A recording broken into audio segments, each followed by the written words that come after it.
ಓಂ ಕರುಣಾವರುಣಾಲಯ ಪಾಲಯ ಮಾಂ ಭವಸಾಗರ ದುಃಖ ವಿದೋನ ಹೃದಯಂ. ರಿಟೇಕ್. ಓಂ ಕರುಣಾವರುಣಾಲಯ ಪಾಲಯ ಮಾಂ ಭವಸಾಗರ ದುಃಖ ವಿದೋನ ಹೃದಂ. ರಚಯಾಖಿಲ ದರ್ಶನ ತತ್ವವಿದಂ ಭವಶಂಕರ ದೇಶಿತ ಮೇ ಶರಣಂ.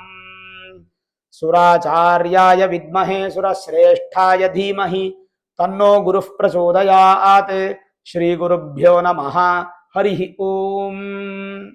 ಆತ್ಮೀಯ ಪ್ರಿಯ ಪ್ರೇಕ್ಷಕ ಮಿತ್ರರೇ, ನಿಮ್ಮೆಲ್ಲರ ಜೀವನ ಸುಖಕರ, ಲಾಭಕರ, ಸಮೃದ್ಧಿಕರವಾಗಿರಲಿ ಅಂತ ನನ್ನ ಆರಾಧ್ಯ ದೇವಿ ಹೊರನಾಡು ಅನ್ನಪೂರ್ಣೇಶ್ವರಿಯ ಪಾದಗಳಿಗೆ ನಮಸ್ಕರಿಸ್ತಾ, ಪ್ರಿಯ ಪ್ರೇಕ್ಷಕ ಮಿತ್ರರೇ, ಮೀನರಾಶಿ ಗುರು ಗೋಚಾರ ಫಲ ಹೇಗಿದೆ ಅನ್ನುವಂಥದ್ದನ್ನ ಈ ವಿಡಿಯೋಲ್ಲಿ ನೋಡೋಣ.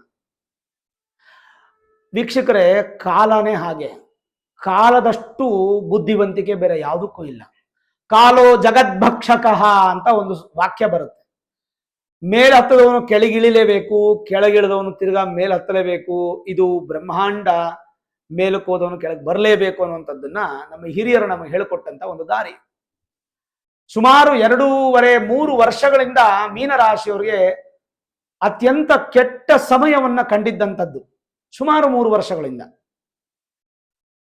ಅದೇ ಈ ಸಂದರ್ಭ ಇದೆಯಲ್ಲ, ಈ ಗುರು ಗೋಚಾರ ಫಲ, ಮೀನರಾಶಿಯವರಿಗೆ ಜನ್ಮ ಶನಿ ಪ್ರಭಾವ ನಡೀತಾ ಇದೆ, ಇಲ್ಲ ಅಂತ ಹೇಳಲಿಲ್ಲ. ನಿಮ್ದೇ ರಾಶಿಯಲ್ಲಿ ಶನಿ ಕೂತ್ಕೊಂಡಿದ್ದಾರೆ, 7.5 ನಡೀತಾ ಇದೆ, ಜನ್ಮ ಶನಿ ಇದೆ. ಜನ್ಮ ಶನಿಯಲ್ಲಿ ಪ್ರಾಬ್ಲಮ್ಸ್ ಬರುವಂತದ್ದು ಸಹಜ, ಇದೆಲ್ಲ ಒಪ್ಕೊಳ್ತೇನೆ ನಾನು. ಆದ್ರೆ ನಿಮ್ಮ ಮೂಲ ಜಾತಕವನ್ನ ನೋಡ್ಕೊಳ್ಳಿ. ಅದ್ರಲ್ಲಿ ಏನಾದ್ರು ಶನಿ ನಿಮಗೆ ಉಚ್ಚ ಸ್ಥಾನದಲ್ಲೋ ಅಥವಾ ಸ್ವಂತ ಮನೆಯಲ್ಲೋ ಅಥವಾ ಮಿತ್ರನ ಮನೆಯಲ್ಲೋ ಈ ತರ ಇದ್ಬಿಟ್ರೆ ಏನು ಪ್ರಾಬ್ಲಮೇ ಇಲ್ಲ. ಶನಿಯಿಂದ ನಿಮ್ಗೆ ಅಭ್ಯಂತರ ಸಮಸ್ಯೆಗಳಾಗೋದೇ ಇಲ್ಲ.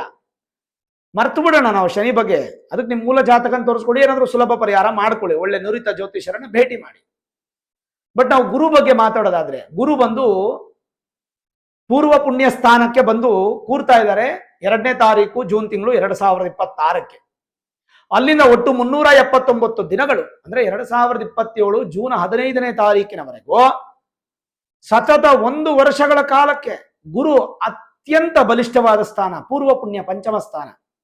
5ನೇ ಮನೆಯನ್ನು ನಾವು ಹಿಂದಿನ ಜನ್ಮದಲ್ಲಿ ಮಾಡಿರ್ತಕ್ಕಂಥ ಪುಣ್ಯವನ್ನ ಅನುಭವಿಸುವಂತಹ ಸ್ಥಾನ, ಸಂತಾನ ಸ್ಥಾನ, ವಂಶಾಭಿವೃದ್ಧಿ, ಜೊತೆಗೆ ಎಷ್ಟೆಷ್ಟು ಯೋಗಗಳು ನಮ್ಮ ಜಾತಕದಲ್ಲಿರುತ್ತೋ ಆ ಯೋಗಗಳನ್ನೆಲ್ಲ ಅನುಭವಿಸುವಂತಹ ಸಮಯ 5ನೇ ಮನೆ.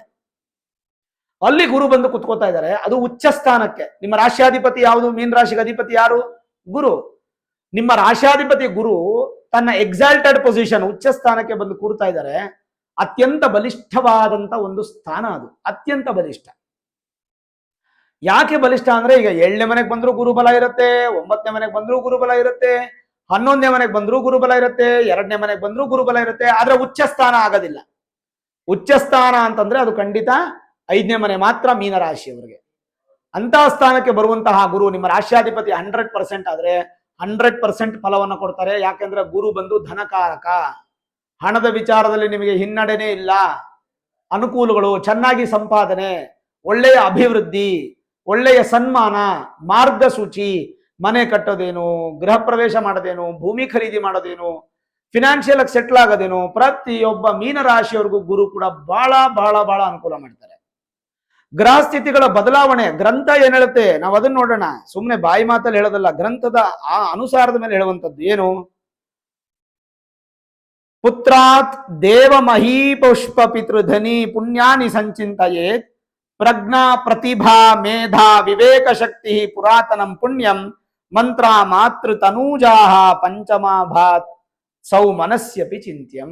ಸ್ತೋತ್ರ ಎಷ್ಟು ಚೆನ್ನಾಗಿ ಹೇಳುತ್ತೆ. 5ನೇ ಮನೆಯಲ್ಲಿ ಗುರು ಇದ್ರೆ ಹೇಳುತ್ತೆ ಎನ್ನುವಂತೆ, ಪಂಚಮದಲ್ಲಿ ಗುರು ಇದ್ರೆ ಒಳ್ಳೆಯ ಸಂತಾನಾಭಿವೃದ್ಧಿ, ಧಾರ್ಮಿಕರಾಗ್ತೀರಾ, ಪುಣ್ಯಕ್ಷೇತ್ರಗಳ ದರ್ಶನ ಮಾಡ್ತೀರಾ, ಕುಟುಂಬ ಸೌಖ್ಯ ಅನ್ನುವಂಥದ್ದು ವೃದ್ಧಿ ಆಗುತ್ತೆ, ಕುಟುಂಬ ಭದ್ರ ವೃದ್ಧಿ ಆಗುತ್ತೆ, ಪೂರ್ವ ಪುಣ್ಯಗಳು ಅಭಿವೃದ್ಧಿ ಆಗುತ್ತೆ.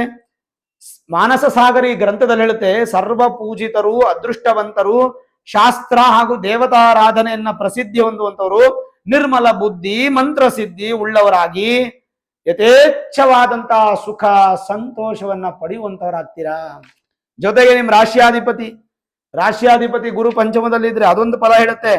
ರಾಶ್ಯಾಧಿಪತಿಯು ಪಂಚಮದಲ್ಲಿದ್ರೆ ಸುತ ಸೌಖ್ಯಂಚ ಮಧ್ಯಮಂ, ಪ್ರಥಮಾಪತ್ಯ ನಾಶ ಸ್ಯಾತ್ ಎನ್ನುವಂತೆ ಸಂತಾನದಲ್ಲಿ ಅಲ್ಪ ಕ್ಲೇಶ ಆದರೂ ಕೂಡ ಪರಿಪೂರ್ಣ ಸಂತಾನ ಅಭಿವೃದ್ಧಿ ಆಗುತ್ತೆ, ದುಃಖ ದೂರವಾಗುತ್ತೆ, ಪಾಪಕರ್ಮಗಳನ್ನು ದೂರ ಮಾಡಿಕೊಂಡು ನಾನಾಯ್ತು, ನನ್ನ ಮನೆ ಆಯ್ತು, ನನ್ನ ಕುಟುಂಬ ಆಯ್ತು, ನನ್ನ ಸಂಪಾದನೆ ಆಯ್ತು, ನನ್ನ ಹಣ ವೃದ್ಧಿ ಮಾಡ್ಕೊಂಡು ನನ್ನ ಆಸ್ತಿಯನ್ನ ಗಳಿಸ್ಕೊಂಡು ಸುಖವಾಗಿರ್ತೀನಿ ಅನ್ನುವಂಥದ್ದು. ಪರೋಪಕಾರ, ಹೆಚ್ಚು ಪುಣ್ಯ ಕಾರ್ಯಗಳನ್ನ ಮಾಡ್ತೀರಾ, ದಾನ ಧರ್ಮಗಳನ್ನ ಮಾಡ್ತೀರಾ, ಆರೋಗ್ಯ ದೃಢ ಆಗುತ್ತೆ, ಆರೋಗ್ಯದಲ್ಲಿ ಬಲ ಸಿಗುತ್ತೆ. ಆದ್ರೆ ಮೋಸ ಹೋಗ್ಬಾರದು, ಅದು ಬಹಳ ಮುಖ್ಯ. ಮೋಸ ಹೋಗುವ ಸಾಧ್ಯತೆ ಇರುತ್ತೆ.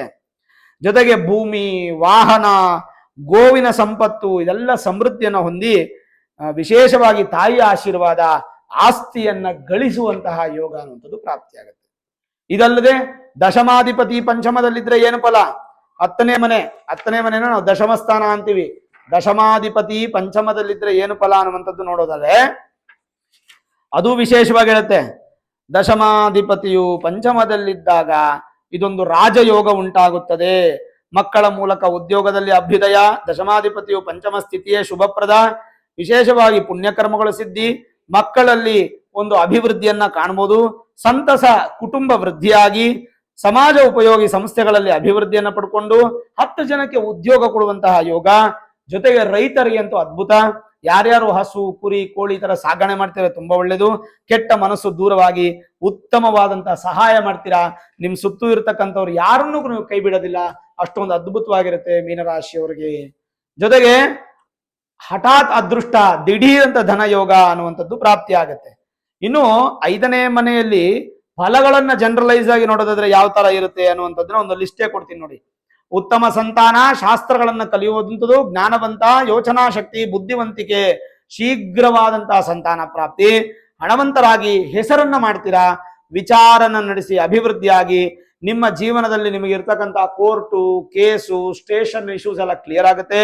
ನಿಮಗೆ ಸಮಸ್ಯೆ ಇರತಕ್ಕಂತ ಆಸ್ತಿಗಳು ನಿಮಗೆ ವಾಪಸ್ ಬರುತ್ತೆ. ಜೊತೆಗೆ ತಂದೆಯ ಆಶೀರ್ವಾದ ತೃಪ್ತಿಯಾಗಿ ಸಿಗುತ್ತೆ. ಕುಟುಂಬಕ್ಕೆ ವಿಶ್ವಾಸ ಅಭಿವೃದ್ಧಿಯಾಗಿ, ಸಹೋದರರ ಸಂಪತ್ತು ವೃದ್ಧಿಯಾಗಿ, ಸಹೋದರರ ಸಪೋರ್ಟ್ ನಿಮ್ಗೆ ಸಿಗುತ್ತೆ.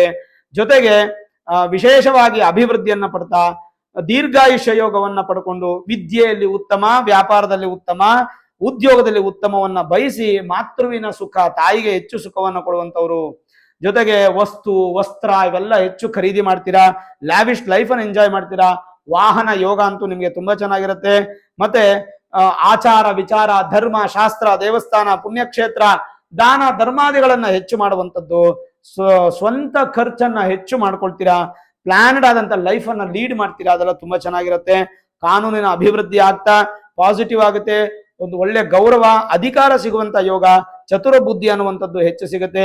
ಯಾವುದೇ ಬುದ್ಧಿ ವಿಕಲ್ಪ ಇಲ್ಲದೆ ಭಾಗ್ಯೋದಯ ಕಾಲ ಅನ್ನುವಂಥದ್ದು ಪ್ರಾಪ್ತಿಯಾಗಿ ರಾಜಕೀಯ ವ್ಯಕ್ತಿಗಳಿಗೆ ಉನ್ನತ ಸ್ಥಾನಮಾನ, ಸರ್ಕಾರಿ ಉದ್ಯೋಗಗಳಿಗೆ ಅಭಿವೃದ್ಧಿ, ಮಂತ್ರಿ ಮಹೋದಯರಿಗೆ ಒಳ್ಳೆಯ ಒಂದು ಬಲ, ತನ್ನ ಕುಟುಂಬಕ್ಕೆ ಸದಾಕಾಲ ಸಂತೋಷವನ್ನ ಕೊಡ್ತಾ ಉಂಟು ಮಾಡ್ತಾ ಇರ್ತಕ್ಕಂಥ ವ್ಯಕ್ತಿಗಳಾಗಿ, ಜೊತೆಗೆ ದೇವತಾ ಆಶೀರ್ವಾದವನ್ನು ಕೂಡ ಪಡ್ಕೋತೀರಾ. ಇದಲ್ಲದೆ ನೀವೇನಾದ್ರೂ ವಿದ್ಯಾಭ್ಯಾಸವನ್ನ ಪರಿಪೂರ್ಣತೆಯನ್ನ ಮಾಡ್ತಾ ಇದ್ರೆ ಅಂದ್ರೆ ಡಬಲ್ ಡಿಗ್ರಿ ಅಥವಾ PhD ಪೋಸ್ಟ್ ಡಾಟ್ ಮಾಡ್ತಾ ಇದ್ರೆ ಅಂತವರಲ್ಲೂ ಕೂಡ ತುಂಬಾ ಚೆನ್ನಾಗಿ ವೃದ್ಧಿ ಆಗುತ್ತೆ. ಓವರಾಲ್ ನೋಡಿದಾಗ ಮೀನರಾಶಿ ಅನ್ನುವಂಥದ್ದು ಒಂದು ರಾಜಯೋಗವನ್ನು ಉಂಟು ಮಾಡುತ್ತೆ. ದಶಮಾಧಿಪತಿ ಪಂಚಮ ಸ್ಥಾನದಲ್ಲಿದ್ದಾಗ ರಾಜಯೋಗವನ್ನ ಉಂಟು ಮಾಡುತ್ತೆ. ವಿಶೇಷವಾದಂತಹ ಅಭಿವೃದ್ಧಿ ಮೀನರಾಶಿಯವರಿಗೆ ಪ್ರಾಪ್ತಿ ಆಗ್ತಾ ಇದೆ. ಸಂತೋಷ ಅನ್ನುವಂತ ಒಂದೇ ವಾಕ್ಯ ಬಿಟ್ರೆ ಬೇರೆ ಏನು ವಾಕ್ಯ ಇರೋದಿಲ್ಲ. ಹಾಗಂತ ಕೈಗೆ ಬಂದಂತ ಹಣವನ್ನ, ಸಂಪಾದನೆ ಮಾಡಿದಂತ ಹಣವನ್ನ ಖರ್ಚು ಮಾಡ್ಲಿಕ್ಕೆ ಹೋಗ್ಬೇಡಿ. ನೀವು ಸಂತೋಷವಾಗಿ ಹೊಟ್ಟೆ ತುಂಬ ಊಟ ಮಾಡಿ, 10 ಜನಕ್ಕೆ ಊಟ ಹಾಕಿ, ಖಂಡಿತ ಅಭಿವೃದ್ಧಿಯನ್ನು ಹೊಂತ ಮೀನರಾಶಿಯವರು ಈ ವರ್ಷವನ್ನ ನಿಮ್ಮ ಜೀವನದಲ್ಲಿ ಕ್ಯಾಲೆಂಡರ್ ಅಲ್ಲಿ ಮಾರ್ಕ್ ಮಾಡಿಟ್ಕೊಳ್ಳಿ. ಈ ತರ ಮುಂದಕ್ಕೆ ನಿಮಗೆ ಯಾವ ಸಂದರ್ಭದಲ್ಲೂ ಬರಲ್ಲ. ಇದೇ ಅದ್ಭುತವಾದಂತಹ ಸಂದರ್ಭ ಅಂತ ನಾನು ಬಹಳ ಸಂತೋಷವಾಗಿ ಸ್ಪಷ್ಟವಾಗಿ ಈ ವಿಚಾರವನ್ನ ನಾನು ನಿಮ್ಗೆ ತಿಳಿಸ್ತಾ ಇದ್ದೀನಿ. ಗುರುಶಾಂತಿ ಮಹಾಯಾಗ ನೋಡಿ, ನಿಮ್ಮ ಊರಿನ ಸುತ್ತಮುತ್ತ ಎಲ್ಲಾದ್ರೂ ಗ್ರಾಮಗಳಲ್ಲೋ ಸಿಟಿಯಲ್ಲೋ ಎಲ್ಲಾದ್ರೂ ದೇವಸ್ಥಾನದಲ್ಲಿ ಜೂನ್ 2ನೇ ತಾರೀಕು ಗುರುಶಾಂತಿ ಮಹಾಯಾಗಗಳನ್ನ ಮಾಡ್ತಾ ಇರ್ತಾರೆ. ಅಲ್ಲೋಗಿ ನೀವು ಪಾರ್ಟಿಸಿಪೇಟ್ ಮಾಡಿ. ಒಂದು 500, 1000, 2000, 5000 ಡೇ ಅಮೌಂಟ್ ಫಿಕ್ಸ್ ಮಾಡಿರ್ತಾರೆ. ಅದನ್ನು ಕಟ್ಬಿಟ್ಟು ನೀವು ಅದನ್ನ ಪಾರ್ಟಿಸಿಪೇಟ್ ಮಾಡಿ. ಎಲ್ಲೂ ನಿಮ್ಗೆ ಅನುಕೂಲ ಆಗ್ಲಿಲ್ವಾ? ಅವಾಗ ನೀವು ನಾನು ನಿಮ್ಮ ಸಹಕಾರದೊಂದಿಗೆ 1 ಲಕ್ಷ ಸ್ವಾಹಾಕಾರದ ಗುರುಶಾಂತಿ ಮಹಾಯಾಗವನ್ನ ಮಾಡ್ತಾ ಇದ್ದೇನೆ. ಜೂನ್ 2ನೇ ತಾರೀಕೆ ಮಾಡ್ತಾ ಇದ್ದೀನಿ. ಈ ಒಂದು ಮಹಾಯಾಗದಲ್ಲಿ ಗಣಪತಿ ಹೋಮ, ನವಗ್ರಹ ಹೋಮ, ಮೃತ್ಯುಂಜಯ ಹೋಮ, ಆಯುಷ್ಯ ಹೋಮ, ನಕ್ಷತ್ರ ಹೋಮ, ಮಧುಮಿಶ್ರಿತ ಕಮಲ ಪುಷ್ಪ ಶ್ರೀ ಸೂಕ್ತ ಲಕ್ಷ್ಮೀ ಹೋಮ ಮಾಡ್ತಾ ಇದ್ದೀವಿ. ಜೊತೆಗೆ 1 ಲಕ್ಷ ಸ್ವಾಹಾಕಾರ ಗುರು ಶಾಂತಿ ಮಹಾಯಾಗ. ಅಂತ್ಯ ಶನಿ ನಡೀತಾ ಇರೋದ್ರಿಂದ ಇದರಲ್ಲಿ ಶನಿ ಶಾಂತಿನೂ ಕೂಡ ಆಗುತ್ತೆ. 1,000 ಸ್ವಾಹಾಕಾರದಲ್ಲಿ ಶನಿ ಶಾಂತಿ ಆಗುತ್ತೆ ನವಗ್ರಹ ಹೋಮದಲ್ಲಿ. ಇದಕ್ಕೆ ನೀವು ಪಾರ್ಟಿಸಿಪೇಟ್ ಮಾಡಬೇಕು ಅಂದರೆ 8431384001 ಅನ್ನುವಂಥ ನಂಬರ್ಗೆ ನೀವು ಫೋನ್ ಮಾಡಿದ್ರೆ ಡೀಟೇಲ್ಸ್ ಎಲ್ಲ ನೀವು ವಾಟ್ಸಪ್ಪಲ್ಲಿ ಕಳಿಸ್ತಾರೆ. ನಿಮಗೆ ಕಳಿಸಿದ್ದನ್ನು ರಿಜಿಸ್ಟ್ರೇಷನ್ ಮಾಡಿಕೊಂಡು ಅಡ್ರೆಸ್ ಎಲ್ಲ ಕಳಿಸ್ಕೊಟ್ರೆ ನಿಮ್ಮ ಹೆಸರಲ್ಲಿ ಪೂಜೆ ಆಗಿ ಸಂಕಲ್ಪ ಆಗಿ ಹೋಮದ ಯಾಗದ ಮುಗಿದ ಮೇಲೆ ನಿಮಗೆ ಕರುಂಗಲಿ ಮಾಲ ಅನ್ನುವಂಥದ್ದು ಪ್ರಸಾದದ ಮುಖಾಂತರ ಮನೆಗೆ ಬಂದು ಸೇರುತ್ತೆ. ಪ್ರಸಾದದಲ್ಲಿ ಕರುಂಗಲಿ ಮಾಲೆ ಇರುತ್ತೆ, ನಿಮಗೆ ಕೊರಿಯರ್ ಮುಖಾಂತರ ಬರುತ್ತೆ. ಅದನ್ನು ನೀವು ಹಾಕೊಳ್ಳೋದ್ರಿಂದ ನೆಗೆಟಿವ್ ಎನರ್ಜಿ ಕ್ಲಿಯರ್ ಆಗಿ ಪಾಸಿಟಿವ್ ಎನರ್ಜಿ ಇನ್ಕ್ರೀಸ್ ಆಗುತ್ತೆ. ಈ ಒಂದು ಪೂಜೆಗೆ ನೀವು ಪಾಲ್ಗೊಳ್ಬೇಕಂದ್ರೆ 1,001 ರೂಪಾಯಿ ಮೊತ್ತವನ್ನು ನೀವು ಪೇ ಮಾಡಬೇಕಾಗುತ್ತೆ. ಇದನ್ನು ಪೇ ಮಾಡೋದ್ರಿಂದ ನಿಮ್ಮ ಹೆಸರು ಸಂಕಲ್ಪ ಆಗಿ ಪೂಜೆ ಆಗಿ ಪ್ರಸಾದ ಮನೆಗೆ ಬರುತ್ತೆ. ಪೂಜೆಗೆ ಪೇ ಮಾಡಿದವರೇ ಬರಬೇಕಾ ಗುರುಗಳೇ, ಬೇರೆಯವ್ರು ಬರಬಾರ್ದು ಅಂತಂದ್ರೆ ಯಾರು ಬೇಕಾದ್ರೂ ಬರ್ಬೋದು, ಸಾರ್ವಜನಿಕರು ಯಾರು ಬೇಕಾದ್ರೂ ಬರ್ಬೋದು. ಈ ಲೋಕ ಕಲ್ಯಾಣಾರ್ಥವಾಗಿ ಮಾಡ್ತಾ ಇರ್ತಕ್ಕಂಥ ಮಹಾಯಾಗ. ಈ ಯಾಗಕ್ಕೆ ನೀವು ಪಾರ್ಟಿಸಿಪೇಟ್ ಮಾಡ್ಬೋದು, ಏನು ತೊಂದರೆ ಇಲ್ಲ. ಬಂದು ನೀವು ಪೂಜೆಯಲ್ಲಿ ಪಾಲ್ಗೊಂಡು ಅನ್ನದಾನ ಪ್ರಸಾದನ ಸ್ವೀಕಾರ ಮಾಡಿ ಕ್ಷೇತ್ರದಲ್ಲಿ ದೇವರನ್ನ ದರ್ಶನ ಮಾಡ್ಕೊಂಡು ಹೋಗ್ಬೋದು, ಏನು ಇಶ್ಯೂಸ್ ಇಲ್ಲ. ಇನ್ ಕೇಸ್ ನಿಮಗೆ ದುಡ್ಡು ಇದೆ, ನಾನು ಪೇ ಮಾಡ್ತೀನಿ ಬರ್ತೀನಿ ಅಂತಂದ್ರೆ ಬಂದು ಸಂಕಲ್ಪ ಮಾಡಿಸ್ಕೊಂಡು ಪೂಜೆ ಪ್ರಸಾದ ಪಡ್ಕೋಬಹುದು. ಸುಮಾರು ಜನ ದುಡ್ಡು ಪೇ ಮಾಡ್ತಾರೆ, ನಾವು ಬರೋಕ್ಕಾಗಲ್ಲ ಗುರುಗಳು ಅಷ್ಟು ದೂರ, ಯಾಕಂದ್ರೆ ಎಲೆಕ್ಟ್ರಾನಿಕ್ ಸಿಟಿಯಿಂದ ಅತ್ತಿಬೆಲೆಗೆ ಬಂದು ಅತ್ತಿಬೆಲೆಯಿಂದ 1 ಕಿಲೋಮೀಟರ್ ದೂರದಲ್ಲಿ ಈ ಒಂದು ಕಾರ್ಯಕ್ರಮ ಮಾಡ್ತಾ ಇರೋದು ಬೆಂಗಳೂರು ಸಿಟಿಲಿ. ಸುಮಾರು ಜನ ಬರೋಕ್ಕಾಗಲಿಲ್ಲ ಅಂತಂದ್ರೆ ಯೂಟ್ಯೂಬ್ ಫೇಸ್ಬುಕ್ಕಲ್ಲಿ ಲೈವ್ ವಿಡಿಯೋನ ನೀವು ವಾಚ್ ಮಾಡ್ಬೋದು. ಬೆಳಗ್ಗೆ 5:30 2 ಗಂಟೆವರೆಗೂ ಲೈವ್ ವಿಡಿಯೋನ ನೀವು ವಾಚ್ ಮಾಡ್ಬೋದು. ಈ ಮಧ್ಯೆ ವಿಶೇಷವಾಗಿ ಈ ಒಂದು ಜಾಗಕ್ಕೆ ನೀವು ಬರಬೇಕು ಅಂತಂದ್ರೆ ಫಸ್ಟ್ ಕಮೆಂಟಲ್ಲಿ ಲೊಕೇಶನ್ ಪಿನ್ ಆಗಿರುತ್ತೆ, ಅದನ್ನ ಡೌನ್ಲೋಡ್ ಮಾಡ್ಕೊಂಡು ನೀವು ಬರ್ಬೋದು, ಏನು ತೊಂದರೆ ಏನಿಲ್ಲ. ಖಂಡಿತ ಬನ್ನಿ, ನೀವು ಬನ್ನಿ, ಕುಟುಂಬ ಸಹಿತ ಸಪರಿವಾರ ಸಮೇತ ನಿಮ್ಮ ಸ್ನೇಹಿತರು, ಎದುರುಗಡೆ ಪಕ್ಕದ ಮನೆ ಹಿಂದ್ಗಡೆ ಮನೆಯೂ ಕರ್ಕೊಂಡ್ಬನ್ನಿ, ಬಂದು ದರ್ಶನ ಮಾಡಿ ಅನ್ನದಾನ ಸ್ವೀಕಾರ ಮಾಡ್ಕೊಂಡು ಹೋಗಿ. ಇದು ಖಂಡಿತವಾಗ್ಲೂ ಭಗವಂತನ ಆಶೀರ್ವಾದದಿಂದ ನಡೀತಾ ಇರತಕ್ಕಂಥ ಯಾಗ. ಇದಕ್ಕೆ ಕೇವಲ ನೀವು 8431384001 ಈ ಒಂದು ನಂಬರ್ಗೆ ಮಾತ್ರ ನೀವು ಕಾಲ್ ಮಾಡಿದ್ರೆ ಮಾತ್ರ ನಿಮ್ಗೆ ಡೀಟೇಲ್ಸ್ ಸಿಗುತ್ತೆ. ಅದು ಬಿಟ್ಟರೆ ಬೇರೆ ಯಾವ ನಂಬರ್ ಕಾಲ್ ಮಾಡಿದ್ರೂ ಡೀಟೇಲ್ಸು ಸಿಗೋದಿಲ್ಲ. ವಿಶೇಷವಾಗಿ ಈ ಯಾಗದಲ್ಲಿ ಪಾರ್ಟಿಸಿಪೇಟ್ ಮಾಡಿ ಭಗವಂತನ ಆಶೀರ್ವಾದ ಪಡ್ಕೊಳ್ಳಿ. ನೋಡಿದ್ರಲ್ಲ ವೀಕ್ಷಕರೇ, ಮೀನರಾಶಿಯವರ ಗುರು ಗೋಚಾರ ಫಲದ ಸಂಪೂರ್ಣ ವಿಡಿಯೋ. ಈ ವಿಡಿಯೋ ಇಷ್ಟ ಆಗಿದ್ರೆ ಲೈಕ್ ಮಾಡಿ, ಶೇರ್ ಮಾಡಿ, ಮುಖ್ಯವಾಗಿ ನಮ್ಮ ಚಾನಲ್ಗೆ ಸಬ್ಸ್ಕ್ರೈಬ್ ಮಾಡಿ, ಬೆಲ್ ಐಕಾನ್ ಅನ್ನು ಪ್ರೆಸ್ ಮಾಡಿ. ಪ್ರತಿನಿತ್ಯ ನಾನು ಪೂಜೆ ಮಾಡುವಂತಹ ನನ್ನ ಆರಾಧ್ಯ ದೇವಿ ಹೊರನಾಡು ಅನ್ನಪೂರ್ಣೇಶ್ವರಿಯ ಆಶೀರ್ವಾದ ಅನುಗ್ರಹ ಸದಾಕಾಲ ಮತ್ತೊಮ್ಮೆ ನಿಮ್ಗೆ ಸಿಗಲಿ ಅಂತ ಪ್ರಾರ್ಥನೆ ಮಾಡ್ತಾ, ಸರ್ವೇ ಜನಾಃ ಸುಖಿನೋ ಭವಂತು, ಸಮಸ್ತ ಸನ್ಮಂಗಳ ನಿಭವಂತು.